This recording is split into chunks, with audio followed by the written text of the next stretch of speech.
En cette veille du 14 février, nous nous retrouvons sur le plateau d'African Woman 2.0 pour un spécial Saint-Valentin où la chef Christelle Bougo nous a préparé un repas surprise. Christelle est cofondatrice de 3 restaurants UP à Abidjan et responsable d'un service traiteur. Elle nous partage aujourd'hui son expérience. Bonjour Christelle. Bonjour Tata. Comment vas-tu? Je vais très bien, merci. Merci d'être avec nous aujourd'hui parce que je sais que tu as un emploi du temps assez chargé. Ça me fait plaisir en plus. D'accord. Alors, Christelle, oui. Tu as fait des études de comptabilité et tu te retrouves maintenant derrière les fourneaux en tant que chef. Oui. D'où est venu ce déclic? Je ne saurais le dire, je ne sais pas s'il y a eu un déclic. Je pense que moi j'ai fait des études de comptabilité parce que c'était... il fallait donner un diplôme à mes parents et puis secondo c'était un peu facile les chiffres pour moi. Mais sinon je ne savais vraiment pas ce que je voulais faire en fait. Ça m'a vraiment pris du temps pour... Arriver à ce déclic? Arriver à trouver ce dans quoi j'étais à l'aise. J'ai toujours cuisiné, même depuis très jeune, mais je ne savais pas que j'allais en faire vraiment ma profession. Je pense que c'est en travaillant en tant qu'étudiante, après le diplôme, en travaillant que j'ai eu une certaine affinité avec la cuisine professionnelle. C'est venu naturellement, je crois. D'accord, mais quand tu dis en travaillant, tu travaillais dans un restaurant, tu travaillais... Oui, en tant qu'étudiant, tu travailles pour ton argent de poche. Absolument, aux États-Unis. Voilà, donc exactement. tu étais aux États-Unis. Oui. Dans quelle ville? Atlanta. Atlanta, ok. Donc tu étais aux États-Unis à Atlanta, tu travaillais dans un restaurant et tu as développé cet amour de la cuisine. De la cuisine, mais j'étais toujours en salle. Hein. Oui. Tu n'étais même pas derrière, en fait. Non, je n'étais pas derrière, mais je regardais. Servais, en fait, voilà. C'est là où j'étais à l'aise. Voilà, sauf que au début, il y avait beaucoup plus d'argent en salle, donc puis j'avais pas l'expérience, on m'aurait pas pris en cuisine de toutes les manières. C'est vraiment comme ça que c'est venu en fait, en regardant. Mais je pense que j'avais déjà ça en moi depuis toute petite, mais je ne pouvais pas, j'étais pas dans les conditions, je ne savais même pas. J'aimais juste cuisiner et je le faisais naturellement. D'accord. Voilà. Mais comment est arrivé ce processus où tu es passé de travailler dans un restaurant en salle à devenir chef ou à penser à devenir chef? En fait, je pense que pendant que je travaillais dans le restaurant pour quelqu'un, j'étais en salle et dès que je suis devenue propriétaire, des besoins se sont imposés et c'est comme ça que je suis rentrée en cuisine vraiment totalement pour moi-même la première fois. Et donc tu as commencé à faire la cuisine, non pas tout de suite? Je pense tout de suite, immédiatement en fait quand le restaurant était à moi, c'était beaucoup plus facile pour moi de passer derrière. Parce que avant j'étais employée, donc du coup mon rôle j'étais manager, avant serveuse et tout, donc ma place était en salle. J'allais aider en cuisine quand ça se présentait, mais sinon après ça j'étais libre, donc ce qui m'intéressait c'était vraiment cuisiner, donc c'est comme ça que je suis passée derrière les fourneaux et puis je suis restée. D'accord. Donc c'est comme ça qu'a commencé l'aventure en fait. Culinaire, je dirais. D'accord. Et donc maintenant, combien de temps tu as eu ce restaurant à Atlanta et puis après comment tu as fait cette transition sur Abidjan? En fait, je pense qu'à un moment on veut juste rentrer au pays en fait, et donc c'était la volonté de rentrer là-bas, c'était la récession, les choses commençaient à être très difficiles et puis voilà, on a décidé de rentrer et puis on est rentré. Voilà. Et puis il y avait aussi j'imagine des opportunités. Parce que des restaurants en Côte d'Ivoire, surtout le genre de restaurant que tu développes, il n'y en a pas beaucoup en fait. Un restaurant comme Norima, je donne le nom de tes restaurants maintenant, Norima, Sakan et Mondial, il n'y en a pas beaucoup en fait, comme Norima ici. Donc c'était aussi... je dirais que maintenant il y en a. Voilà, maintenant oui. Oui, mais au début... Quand on venait, je pense que c'était pas une cuisine qui était vraiment connue. On voyait Hamburger House qui était là, mais c'était pas vraiment développé la cuisine américaine du Sud en tant que telle, c'était pas quelque chose qui était très connu. Donc c'est vrai que ça facilitait les choses, il n'y avait pas vraiment de concurrence dans ce domaine en fait, dans cette cuisine. Et donc tu as commencé par quel restaurant? C'était par Norima, par la cuisine américaine, parce que c'était plus facile et puis je pensais que pour m'affirmer, disons que tu as fait 16 ans, 17 ans aux États-Unis, quand tu reviens, que tu dis que je sais faire la cuisine américaine, on peut te croire en fait. Donc c'était voilà pour ça qu'on a commencé par ça et puis bon ouais. Et puis ensuite. Et puis après on nous a trop appelés les Américains et puis donc du coup je me suis dit bon, je suis pas américaine, je suis ivoirienne donc je vais faire la cuisine d'ici et c'est comme ça que voilà Saacan est né. Ah, Saacan, ok, Ouais, on dit Saacan. Ouais, Pas Saacan. Saacan. Non, pas Saacan, Saacan. Saacan. D'accord, et ensuite après mondial par la suite. Oh, avant ça, il y a eu Taïmaya qui a échoué, dont on a fermé. Et après, Taïmaya, oui, ah oui, c'est vrai, c'était en zone 4, c'est ça? C'était en zone 4. Voilà, mais c'était quoi le concept de Taïmaya et pourquoi tu penses que ça a échoué? En fait, je pense que le concept était plus, toujours dans moi personnellement, ma recherche. Je me recherchais toujours dans. Je ne m'étais pas retrouvée exactement dans ce que j'ai envie de faire vraiment ou ce dans quoi je suis à l'aise, ce qui est plus facile. J'étais un peu éparpillée, donc on apprend, je veux dire. Absolument. Et donc c'était la cuisine mexicaine qui marchait bien à Norima. Je me suis dit, bon, pourquoi ne pas spécialiser un peu? Et une de mes cuisines préférées, c'est la cuisine thaï. Et puis je me suis dit, on va faire les deux et puis voir ce que ça donne.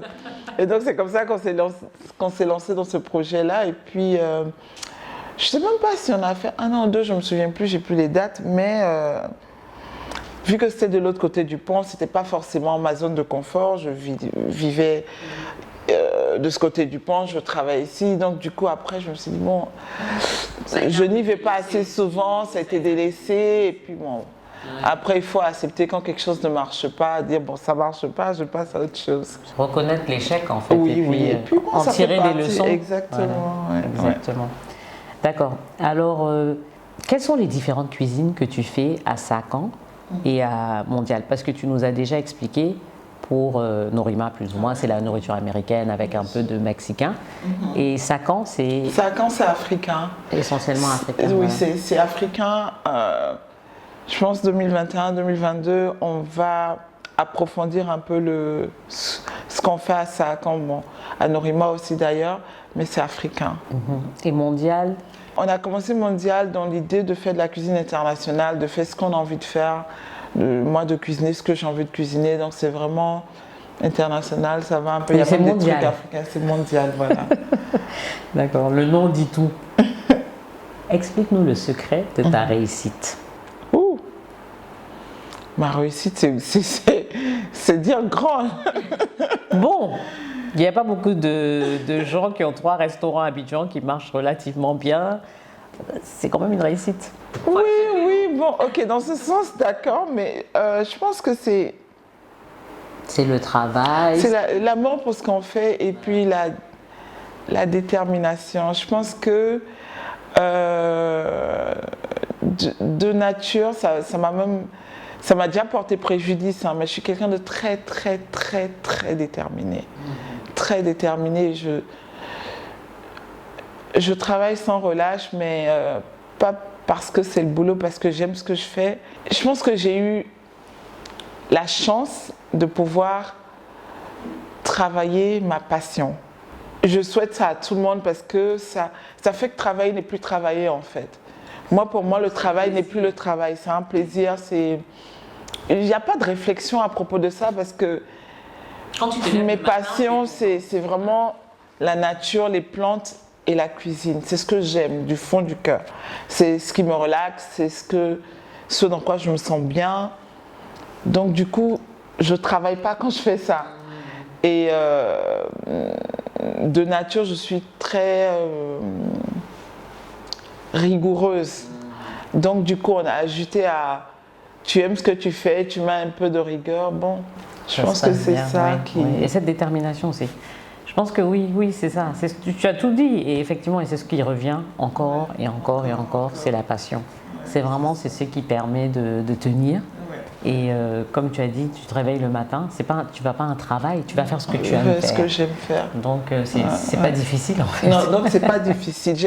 Comme je dis, c'est pour ça que je dis bien que j'ai la chance parce que je sais qu'il y a des comptables qui aiment la musique, mais qui sont comptables, donc qui n'ont pas la passion, voilà, cette chance de faire la musique qu'ils aiment et gagner leur pain avec. Donc du coup, je me sens très privilégiée. On parle beaucoup de l'importance des mentors dans l'entrepreneuriat. Quels sont les gens autour de toi qui te motivent, qui te soutiennent, qui te conseillent? Franchement, je suis tellement un électron libre que je prends partout. J'ai du mal, je m'ennuie très vite, donc j'ai du mal à rester focus sur une personne, ses conseils. Après, bon, quand je sais ce que tu m'as dit, j'ai déjà tiré le meilleur. Après, franchement, je suis toujours à la recherche de conseils. Là, j'ai discuté avec toi tout de suite, tu as parlé de communication. Dès qu'on finit cette interview, je vais t'approcher, te demander qu'est-ce que tu peux me conseiller en communication? Je ne m'y connais pas. Je n'ai pas peur de demander, donc je suis toujours à l'afflux d'informations. Je pense que les questions les plus bêtes, c'est vraiment celles qu'on ne pose pas. Donc du coup, moi, je demande à tout le monde. Du coup, franchement, je me retrouve avec, je dirais, tellement de mentors. Je n'ai pas une personne précisément. C'est vrai qu'aux États-Unis, j'ai eu quelqu'un qui m'a beaucoup aidé, Aura Story, qui c'est jamais considéré comme un mentor, je l'ai jamais considéré comme... Mais quelqu'un qui t'a soutenu, voilà, ça n'a pas besoin d'être un mentor nécessairement. Voilà. Quand je dis mentor, en fait, je pose la question parce que, bon, les gens disent, enfin, beaucoup de personnes disent que dans l'entrepreneuriat, c'est important d'avoir quelqu'un dont tu admires le parcours, qui te conseille ou qui te donne, voilà, une direction, en fait.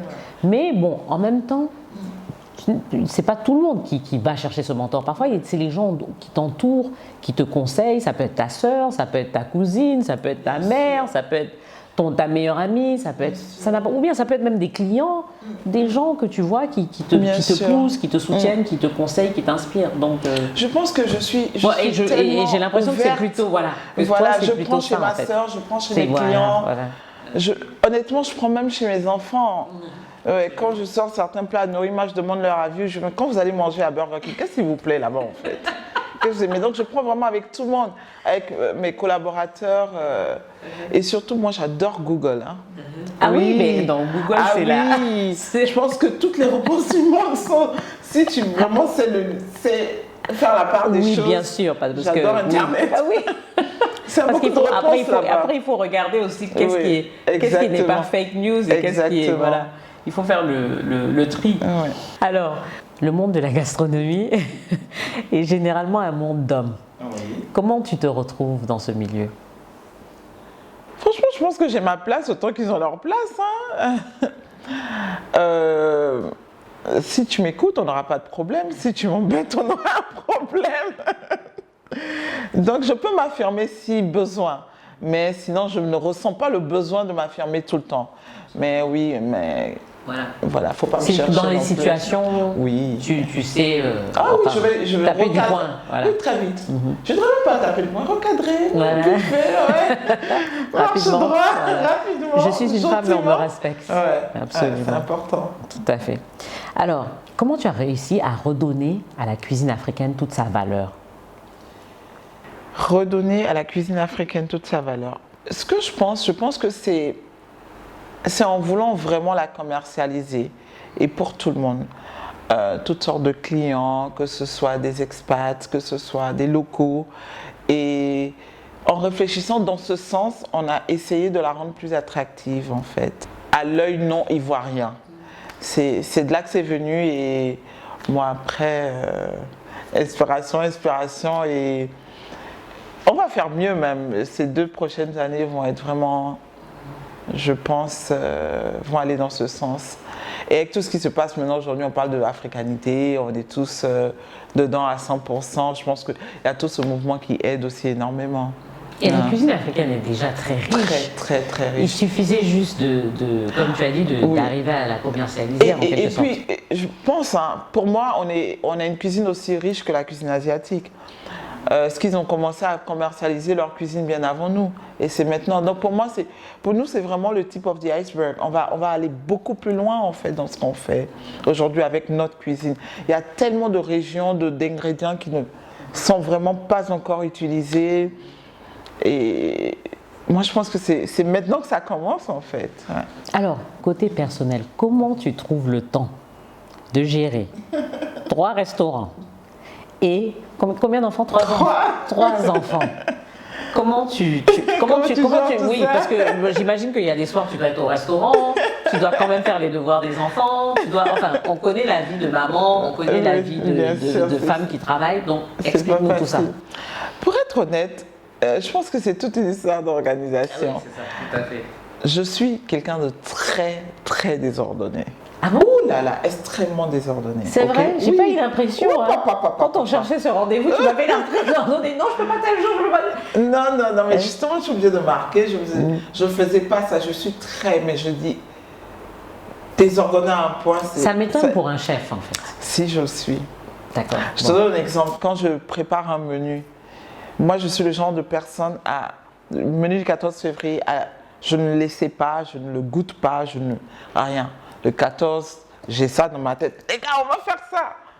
Et j'ai la chance de pouvoir m'en sortir comme ça, mais c'est pas comme ça que ça fonctionne. Normalement, pas du tout. Il faut goûter avant pour s'assurer que c'est bon. Sachant que je suis auto-désordonnée, je suis obligée de m'organiser un tout petit peu quand même. Donc du coup, j'ai des horaires, par exemple, avec lesquels je ne joue pas en général entre 15h et 20h, je prends jamais de rendez-vous. Mais 15h et 20h. Ouais, ça, c'est une grosse plage horaire. Hein? Ouais. Ça, c'est pendant cette période que se passe toute ma vie, moi. Non, moi, je ne prends pas de rendez-vous. Si je n'ai pas le choix, ça m'arrive quelquefois une fois par mois. Mais sinon, non. Pourquoi? Parce que les enfants descendent de l'école 15h30, 16h. Donc tu fais la gestion des enfants. Oui, donc tous les jours entre 15h et 20h à la maison. Les week-ends? Les week-ends, là, je vadrouille. Et après 20h, bon, 21h, ils sont couchés. Moi, je vais au restaurant où je sors, je peux aller dîner. Et puis, bon, le matin, bon, je me réveille tôt parce que, bon, ils vont à l'école. Après, quand ils partent, je dors encore un peu. Mais ça, c'est la chance d'être entrepreneur aussi. Oui, c'est cette chance qui nous permet de vraiment pouvoir jouer avec son emploi du temps. Son emploi du temps, ça aide énormément. Absolument. Mais il faut reconnaître que quand il y a un nouveau projet, les 2 mois, c'est chaud. Ça, il n'y a pas 15h, 20h. Parce qu'il y a un service traiteur aussi que tu as. Oh, oui. Comment Vraiment, ça fait beaucoup. Honnêtement, on me pose la question, mais je pense que c'est peut-être seconde nature maintenant. Donc, je vais de gauche à droite. Et puis, moi, j'ai un partenaire aussi qui aide par-ci, par-là. Donc, ça aide énormément aussi. Donc, voilà, quoi. Un message pour tous ceux qui te suivent et qui veulent être comme toi. Déjà, il faut commencer par profiter de la vie. Je pense que c'est très, très important. Et après, il faut vraiment savoir si on aime ça, en fait. Parce que si on le fait juste par vocation, c'est compliqué. Parce que c'est de longues heures, on est tout le temps arrêté, inspiration tout le temps. Il faut vraiment être organisé dans la cuisine. Il faut aimer ce qu'on fait, vraiment. Il faut vraiment aimer ça. C'est la passion. Donc, si on ne l'a pas, il faut se dire la vérité en fait. Si on ne l'a pas, c'est un peu compliqué. Merci Christelle. Merci, ça m'a trop fait plaisir. Merci d'être venue nous rendre visite. Alors, on passe à notre petit cadeau. Notre petit cadeau pour Christelle, pour les entrepreneurs. Alors, on fait la promotion des entrepreneurs sur l'émission. Comme toi, tu es une entrepreneuse. Donc, alors, on t'offre un petit cadeau. Bon, comme c'est la Saint-Valentin, hein. Donc, on t'a offert un petit... Bon, je ne vais pas ouvrir la boîte. D'accord. Je vais juste montrer que c'est de la lingerie. Ok, merci. GNK Lingerie. Ok. Qui offre... Thank you. Cette lingerie. Moi, une femme n'a jamais assez de lingerie. Donc voilà, tu peux regarder. Oupsie. Je dois... Ça nous suffit largement. Tu aimes? J'adore. Ok, super. On sait que c'est noir. Ouais. C'est noir, c'est nice. Donc GNK Lingerie, c'est une jeune femme qui a commencé, qui lance ça. Oui, elle lance ici. Elle va, en fait, parce que, et voilà l'histoire, elle me dit que, en fait, elle cherchait de la lingerie et elle n'en trouvait pas. C'est vrai, c'est pas donc, évident elle s'est dit, bon, il y a un besoin, je comble ce besoin. Ouais. Donc voilà. Parce que c'est vrai qu'on en achète quand on va Absolument. Donc, voilà. Donc, ok, encore Saint-Valentin. Alors, on t'a offert, bon, t'as pas forcément besoin d'ouvrir, c'est les bougies, là. On t'en a offert ça, c'est très très bon. Oui, c'est My Ethnic Candle. C'est une jeune dame aussi qui fait ça ici localement.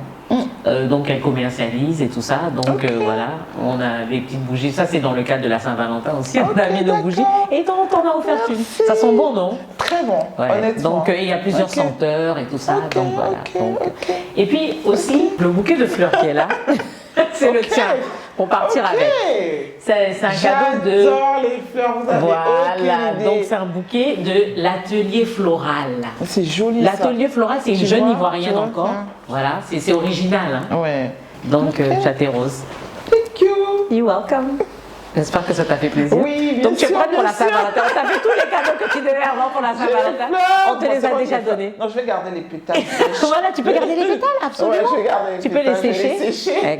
Tout à fait. Et tu as ta bougie Oui. et tu as ta lingerie. Ouais. Donc on est parfait. Donc maintenant Christelle, Oui. alors tu nous as réservé une surprise.